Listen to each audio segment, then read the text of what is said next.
नमस्कार। Bharat express MP में आपका स्वागत है। मैं हूं हरिशंकर कुमार। साल 2023 समाप्त होने को है। इस साल एमपी की राजनीति में कई उतार चढ़ाव देखे गए। एक तरफ बीजेपी ने दोबारा जीत दर्ज करते हुए सत्ता बरकरार रखी, तो वहीं कांग्रेस में भी बड़े बदलाव किए गए। साल 2023 में भारतीय जनता पार्टी ने मध्य प्रदेश विधानसभा का चुनाव जीतकर एक बार फिर अपनी सत्ता बरकरार रखी। यूं तो इस चुनावी साल में ऐसी कई घटनाएं हुई जिनका जिक्र मध्य प्रदेश की राजनीति में सालों साल किया जाएगा, लेकिन ये साल मध्य प्रदेश के इतिहास में अपने सबसे लंबे कार्यकाल वाले मुख्यमंत्री रहे शिवराज सिंह चौहान की विदाई के लिए याद रखा जाएगा। ये साल जो है कहीं ना कहीं विपक्ष का भी याद किया जाएगा मध्य प्रदेश की राजनीति में, क्योंकि कहीं ना कहीं कमलनाथ और दिग्विजय सिंह के युग का भी वहां पर अंत हो चुका है। अब नए प्रदेश अध्यक्ष आ चुके हैं और कहीं ना कहीं ये दोनों नेता जो लंबे अरसे से वहां की सत्ता में उनकी काफ़ी खनक धनक धमक थी, और कहीं ना कहीं अब वो दोनों कहीं ना कहीं पार्टी में तो हैं, लेकिन अब नए लोगों को कमान सौंपा है कांग्रेस आला कमान ने, तो विपक्ष भी याद रखा जाएगा। मेरे कहने का ये मतलब है। मध्य प्रदेश में अगर साल 2023 की प्रमुख राजनीतिक घटनाओं की चर्चा की जाए तो सबसे ऊपर भारतीय जनता पार्टी की बम्पर जीत को याद रखा जाएगा। सिर्फ प्रधानमंत्री नरेंद्र मोदी के फेस को आगे करके चुनाव लड़ने वाली भारतीय जनता पार्टी ने 163 सीटें जीतकर मध्य प्रदेश में अपनी सत्ता बरकरार रखी। हालांकि इस जीत में पूर्व मुख्यमंत्री शिवराज सिंह चौहान की लाडली बहना योजना का भी अहम योगदान था, लेकिन पार्टी ने भविष्य की सोच को आगे रखते हुए उनकी जगह मुख्यमंत्री की कुर्सी ओबीसी वर्ग से आने वाले डॉक्टर मोहन यादव को सौंप दी। शिवराज सिंह चौहान की अप्रत्याशित विदाई साल 2023 की दूसरी बड़ी राजनीतिक घटना है। शिवराज सिंह चौहान की विदाई को माना जाएगा। मध्य प्रदेश के गठन के बाद शिवराज सिंह चौहान सबसे ज्यादा 4 बार मुख्यमंत्री रहे। वो मध्य प्रदेश के साथ भारतीय जनता पार्टी के भी सबसे लंबे कार्यकाल वाले मुख्यमंत्री थे। शिवराज सिंह चौहान साल 2005 में अप्रत्याशित रूप से पहली बार मुख्यमंत्री बने थे। इसके बाद साल 2018 तक मुख्यमंत्री के पद पर बने रहे। साल 2018 के विधानसभा चुनाव में बीजेपी को बहुमत नहीं मिली, लेकिन मार्च 2020 में ज्योतिरादित्य सिंधिया की मदद से प्रदेश में फिर कांग्रेस ने सरकार बनाई और शिवराज सिंह चौहान चौथी बार मुख्यमंत्री बने। देखा जाए तो बतौर मुख्यमंत्री शिवराज का कार्यकाल लगभग 17 साल का रहा, लेकिन पूर्व मुख्यमंत्री शिवराज सिंह चौहान की विदाई भी बेहद अप्रत्याशित रही, जो साल 2023 की प्रमुख राजनीतिक घटना बन गई। मोहन यादव ने सीएम बन बटोरी सुर्खियां।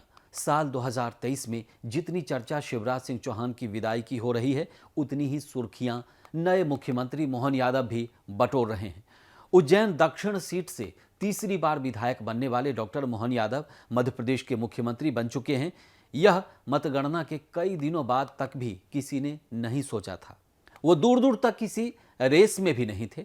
डॉक्टर मोहन यादव शिवराज सरकार में उच्च शिक्षा मंत्री थे। जब बीजेपी ने अपनी डबल इंजन की सरकार में प्रधानमंत्री नरेंद्र मोदी के साथ दूसरे इंजन के तौर पर डॉक्टर मोहन यादव को जोड़ दिया, तो राष्ट्रीय स्वयंसेवक संघ की पृष्ठभूमि से आने वाले डॉक्टर मोहन यादव के लिए साल 2024 बेहद चुनौतीपूर्ण होने वाला है, जब उन्हें राज्य के खाली खजाने के साथ मतदाताओं की आकांक्षाओं मतलब उम्मीदों को अपने घोषणा पत्र में जो उन्होंने किया है उसको पूरा करना होगा।